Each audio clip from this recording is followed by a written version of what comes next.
23 তাৰিখে পুনৰ মাননীয় মুখ্যমন্ত্ৰীয়ে ঘোষণা কৰিছে যে এক বৃহৎ নিযুক্তি প্ৰক্ৰিয়া নিযুক্তি সমাৱেশ অনুষ্ঠিত হ'ব, য'ত 10,000ৰ অধিক বিভিন্ন বিভাগে নিযুক্তি প্ৰদান কৰিব। ইয়াৰ ভিতৰত শিক্ষা বিভাগৰ অধীনত উচ্চ শিক্ষা আৰু বিদ্যালয় শিক্ষা এই দুয়োটা বিভাগৰ অধীনত আমি 4,717 গৰাকী ব্যক্তিক পুনৰ নিযুক্তি দিবৰ কাৰণে আমি প্ৰস্তুতি সম্পূৰ্ণ কৰিছোঁ।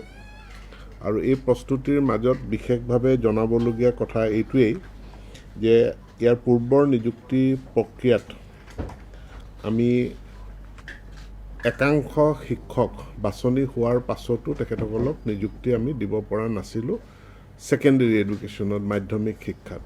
ইয়াৰ বিশেষ কাৰণটো আছিল যে তেওঁলোকৰ টেট উত্তীৰ্ণৰ যি চাৰ্টিফিকেট আছিল, চাৰ্টিফিকেটত গ্ৰেছ মাৰ্কক লৈ এটা প্ৰশ্ন উত্থাপিত হৈছিল আৰু বিষয়টো হাইকোৰ্টৰ মজিয়া পাইছিলগৈ।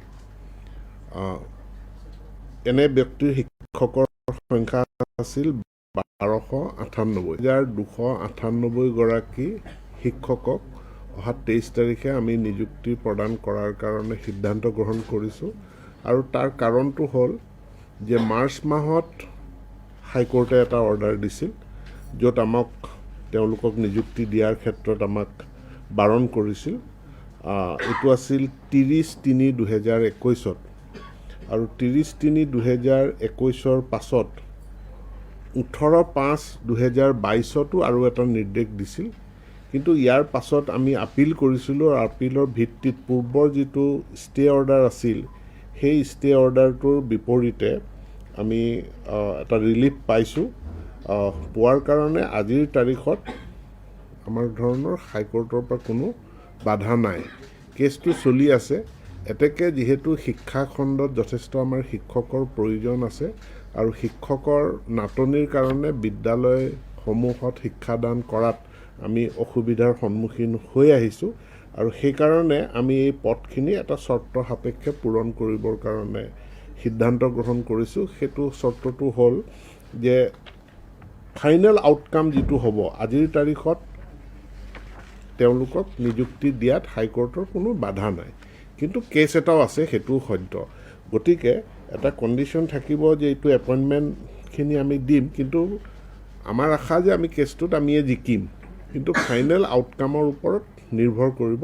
যোৱা 12/9/2012 আমি যিটো ষ্টে পাইছোঁ, সেই ষ্টেটোৰ ভিত্তিত আমি এই 1,298 গৰাকী গ্ৰেছ মাৰ্ক প্ৰাপ্ত টেট পৰীক্ষাত গ্ৰেছ মাৰ্ক প্ৰাপ্ত শিক্ষকক আমি নিযুক্তি দিয়াৰ কাৰণে আমি সিদ্ধান্ত গ্ৰহণ কৰিছোঁ।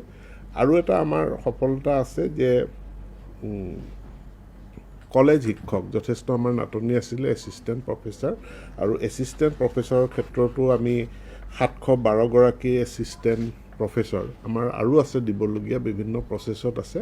712 গৰাকীক আমি অহা 23 তাৰিখে আমি নিযুক্তি দিবৰ কাৰণে প্ৰস্তুতি সম্পূৰ্ণ কৰিছোঁ। সৰ্বমুঠ শিক্ষা বিভাগৰ অধীনত 4,717 গৰাকী ব্যক্তিক, ইয়াৰে অধিকাংশ শিক্ষক, তেওঁলোকক আমি 23 তাৰিখে আনুষ্ঠানিকভাৱে নিযুক্তি পত্ৰ প্ৰদান কৰিম। ইয়াৰ যদি ব্ৰেকআপটো কৰি দিওঁ তেতিয়াহ'লে এনেকুৱা, আমাৰ SCRTৰ অধীনত হ'ব 35 নিযুক্তি, এলিমেণ্টেৰী এডুকেশ্যনৰ অধীনত হ'ব আমাৰ 1,857 গৰাকী,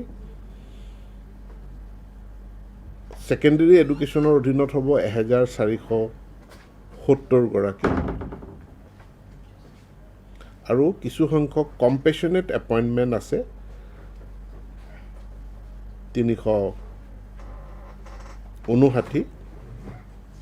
এই সকলো মিলি বিদ্যালয় শিক্ষা বিভাগৰ অধীনত 3,811, বিদ্যালয় শিক্ষাৰ অধীনত হ'ব 3,811 গৰাকীৰ নিযুক্তি, উচ্চ শিক্ষাৰ অধীনত হ'ব 803 গৰাকীৰ নিযুক্তি আৰু টেকনিকেল এডুকেশ্যনৰ অধীনত হ'ব 103 গৰাকীৰ নিযুক্তি।